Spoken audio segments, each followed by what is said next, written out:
My name is Alan Randolph. I come from the United States, Baltimore, Maryland, near Washington, D.C. And I'm really happy to be here for the Congress and to have a chance to share with people about the ideas of empowerment. Today, I think my topic was a little bit different in that I talked about the power of leaders among everybody in your company. It's not just the managers, but that everybody can be and needs to be a leader. Empowerment is one of those concepts that I think has often been misunderstood. People think about it as giving authority to people to make decisions, if that's all it is. And I think it's a lot more than that. That's part of it. But the real key to empowerment is that they're recognizing that there's power in people. They've got knowledge, they have experience, they have ideas, they have motivation.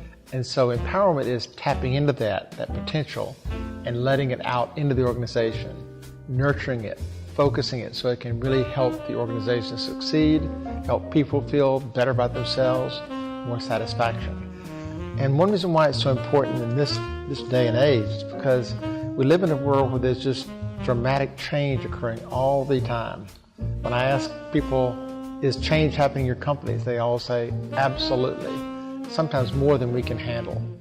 And it's not just technology. That's probably a big, obvious one. Technology is changing faster than humans can adapt. But it's also globalization. It's also politics. It's also economics. And so I think empowerment is a way to use the skills of everybody to build upon, to address those challenges more effectively, and to be able to utilize all the potential of people to solve problems, to make the company successful.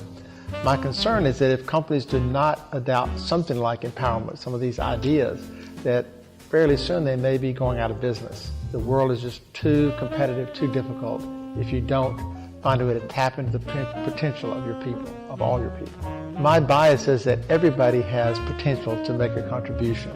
It's part of the challenge is to figure out what is the potential that they have. One of the speakers yesterday talked about the idea of getting the right people on the bus, selecting us, which is kind of what your question is about. I think it's important, but I think even more than that is how do you develop the people that are already on your bus? How do you take the people that are there and utilize the talents that they have? I think there's a tremendous opportunity that's there that's oftentimes being missed by not developing the people that you already have and then saying, let's get rid of them and get somebody else who'll be better. Too many times I think that people act as though in a company that the issues we have are so complicated. Information is very sensitive. We can't share this information with everybody because it could get in the hands of our competitors. And it's very complicated. So I think when you tell people, I can't share this with you because it's complicated, because it's sensitive, you've just told them you think they're stupid and you can't trust them. So why would they give you their best efforts?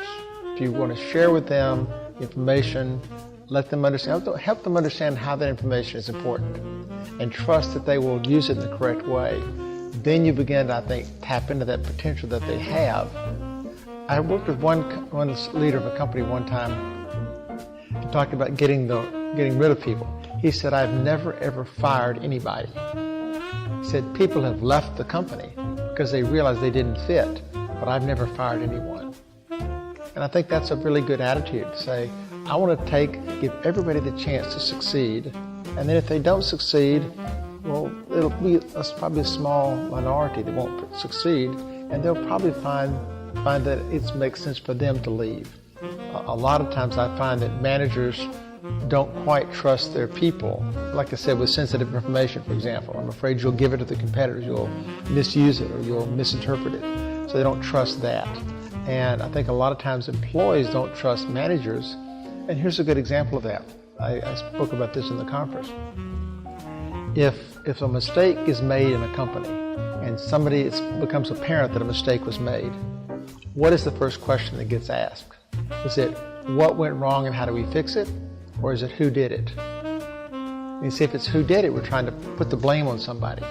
And so therefore, I can't trust that I'm safe in this organization. If I take a risk and make a mistake, I'm going to be in big trouble.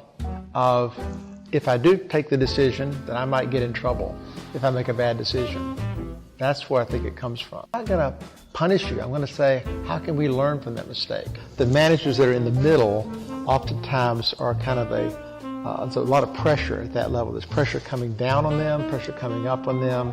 And so they are the ones oftentimes are the most fearful of empowerment. And because they might get in trouble, they might get fired, they might not get promoted. And so they feel they have a lot of risk. And certainly in the Dominican Republic, as in many Latin American countries, there's a kind of a cultural bias that says it is the manager's job to make decisions, and it is our job as employees to do what we're told to do. And to break that pattern is a little hard. It can be done. I lived in Peru for a while, and we did have the same issue there, but we got managers to begin to take a little bit of a step in that direction. And over time, it began to shift. It won't be the same as it would be in the United States, or even better yet, in Scandinavia. They're very much on an equal base between managers and employees. They think of themselves as being just colleagues. And so the cultural issue is something we have to recognize. And so empowerment might look a little different in Dominican Republic as it would, say, in Sweden or even in the US. It can still work. It can still make a difference. So thank you very much for your questions and for the opportunity to share some ideas about this. And I'm certainly glad I had a chance to come to the Congress. It was a wonderful opportunity for me to hear other people speak, to meet some managers from the Dominican Republic, and I hope I'll get to come back. Thank you.